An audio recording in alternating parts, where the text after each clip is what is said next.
Please don't judge me. Made of poop.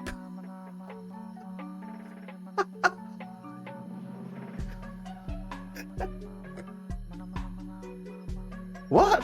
Hello guys and welcome to my channel. I'm the Smiley and I'm an achievement hunter who streams all of my progress over on Twitch. Today's completion is going to be for the completion of the Cult of the Lamb, the Relics of the Forgotten Past. This game was randomly selected from the suggestions that we've had from our viewers over on Twitch or from the YouTube comment sections in previous videos. The game is a roguelike with aspects of base building and resource management. According to some of the guides online, they give this game a difficulty rating of 3 out of 10. Comparing that to some of the games that we've already completed on the channel, this was a nice and relaxing completion. We start off by walking towards the 4 bishops ready to be sacrificed to stop the prophecy from becoming true by kneeling ready to have our head chopped off. After we've been murdered, we meet the one who waits, who gives us life again, and all we have to do is start a cult in their name, and at least they give us the options if we want to do so or not. But after we choose this, we get an achievement.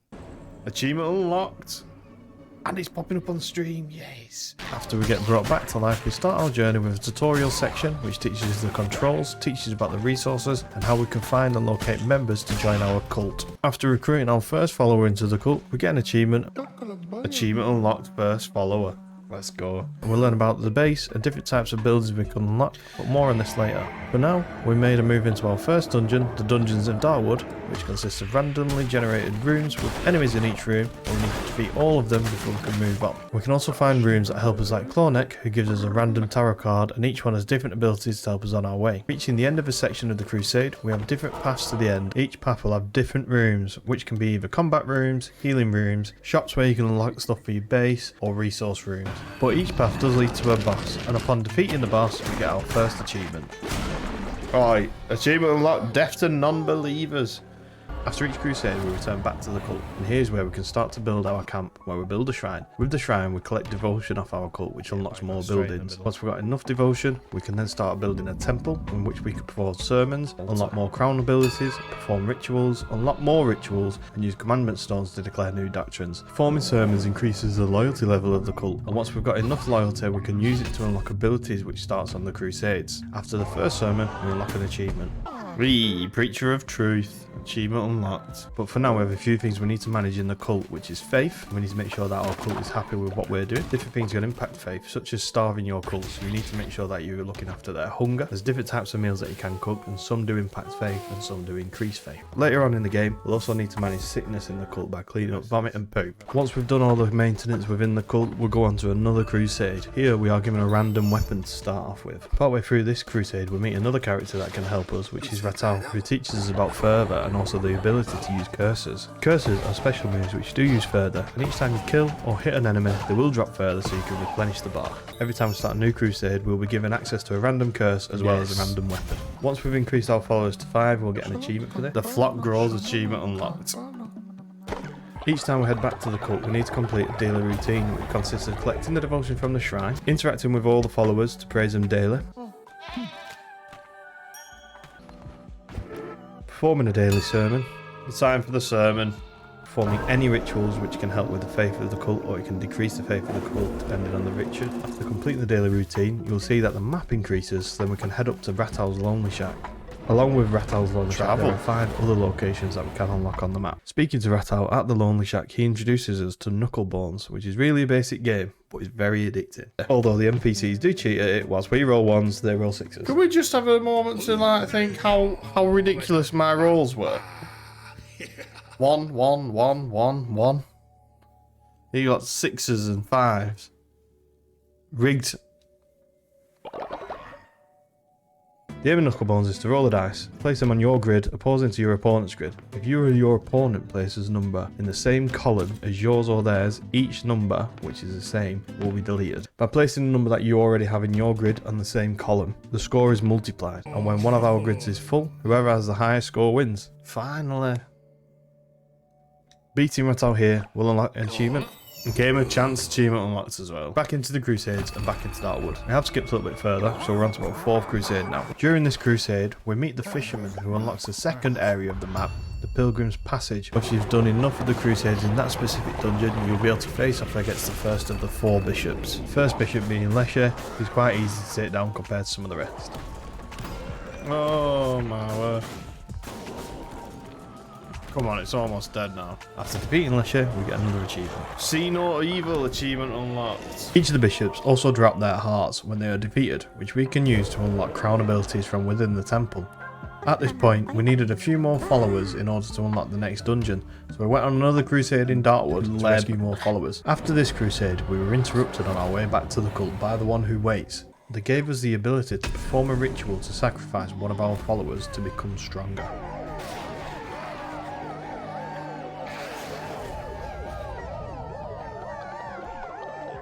After we do perform the ritual to sacrifice one of our followers, we get an achievement. That was the first death achievement unlocked. We also got an achievement for sacrificing one of our followers, which we missed whilst we were live streaming.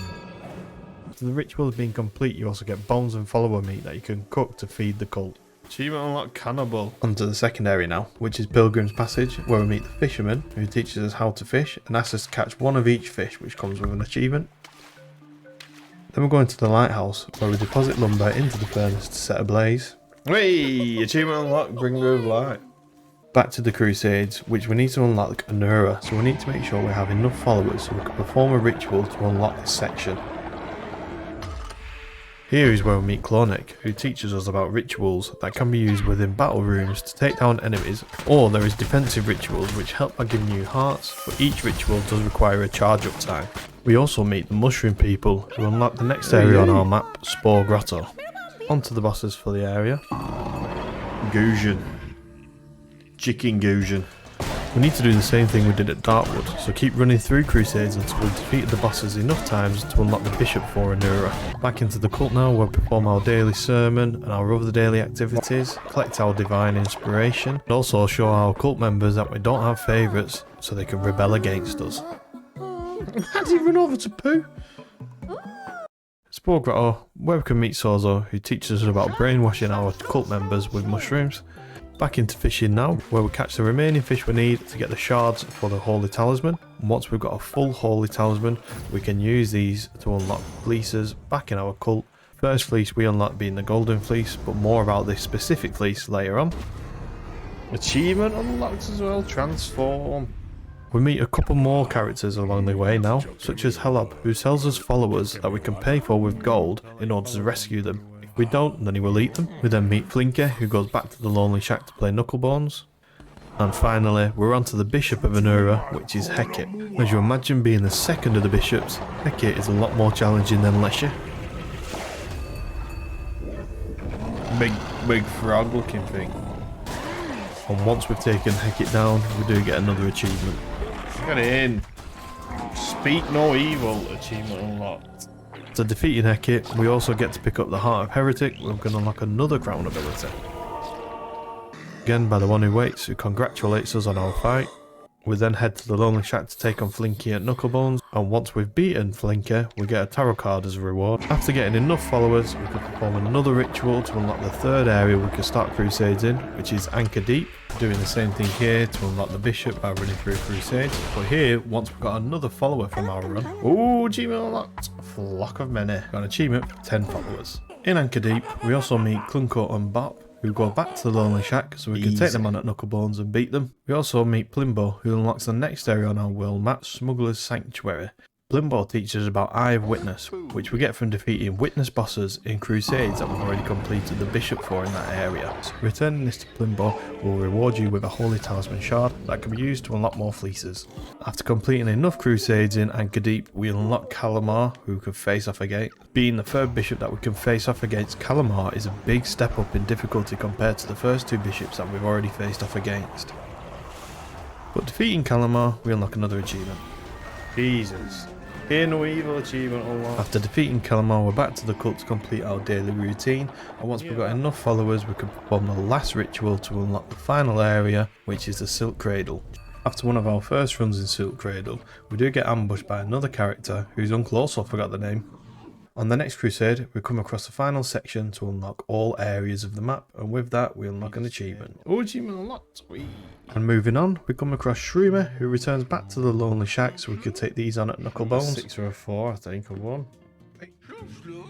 Bloop bloop. With this win, we unlock Master of Chance.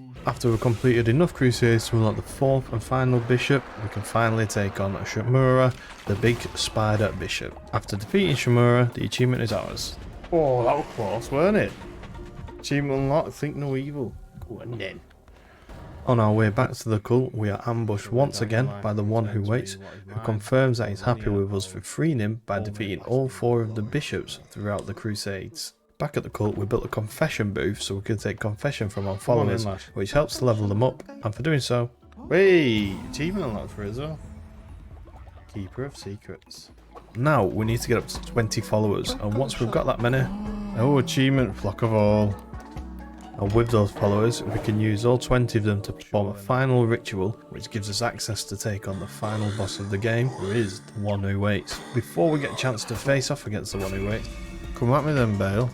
Once we have defeated Bale, we're on to the second of the one who waits minions, who we need to face off against before we can take on the one who waits himself, which is Aim. After defeating Aim, it's time to get ready for the one who waits. I'll take that as well. Now on to the one who waits, who's the final boss fight of the game, and once we've managed to dodge around all of his attacks and take him finally down... Have I beat it? Did you beat... Ah.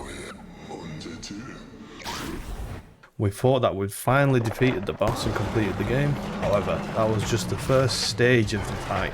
On to the second phase of this fight now, where the one who heads its eyeballs that we need to destroy it before we can finally finish the fight. With a few more hits, we finally managed to take down the one who waits. Achievement unlocked, do no evil. That's gotta be it done. That was the final stage of the game.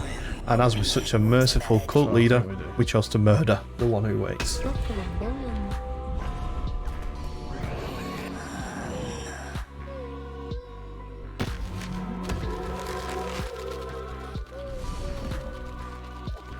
This is where the main game would end with the defeat of the final boss, and we would look at clearing up the final achievements. But with the DLC that's been added to this game, a few of these achievements will be completed later on once the DLC storyline has been completed. First of all, we'll meet our rival again and give them a name which was selected by Twitch chat. They introduce us to God tiers, which we can trade in with them for a random collectible on this wheel. This wheel helps us collect all of the collectibles that we need to get for all the achievements later on. Let me teach you about Purgatory, where when we enter, the time in the cult is frozen and you can only enter one per day. We can select any of the fleeces to try and complete any of the challenges in Purgatory. However, we went with the golden fleece, as this increases damage by 5% with each enemy that you kill as long as you do not get hit. If you get hit, then this returns back down to a 0% increase. With this damage increase, the output that you gain can be ridiculous, and it makes getting 4 of the achievements a whole lot easier, these being defeating all of the bishops without taking any damage. The main story of the DLC is now that we've defeated the one who waits, we need to rescue the 4 bishops and bring them back to be a follower within our cult. We do this by running through each dungeon again, and once we complete enough crusades, we can take them on, defeat them, and send them back to the cult, ready to become a follower. After defeating the 4th bishop and returning them back to our base, we return to Lemmy, who has a surprise for us. Hello. The one who waits. Upon returning to the cult and recruiting the one who waits as a follower, we get this. The one who watches, sorry. Oh, leader of leaders, achievement unlocked. Now, before we take on the final stage, we want to collect all the collectibles to get the achievements that are linked to them. There's an achievement for collecting all of the relics, all of the tarot cards, all of the follower forms, all fleeces, all curses, and all weapons. So now we just need to complete the Purgatory challenge. A challenge here is just like a crusade, but each time one challenge is completed, the next challenge gets harder and longer, with the final challenge being a full run of all 4 areas, plus a final fight against the one who waits. And with that, we have unlocked every single achievement in this game, and we've had a blast doing so. So if you have enjoyed the video, please leave a like or comment below, and you can catch me live over on Twitch at The Smiley.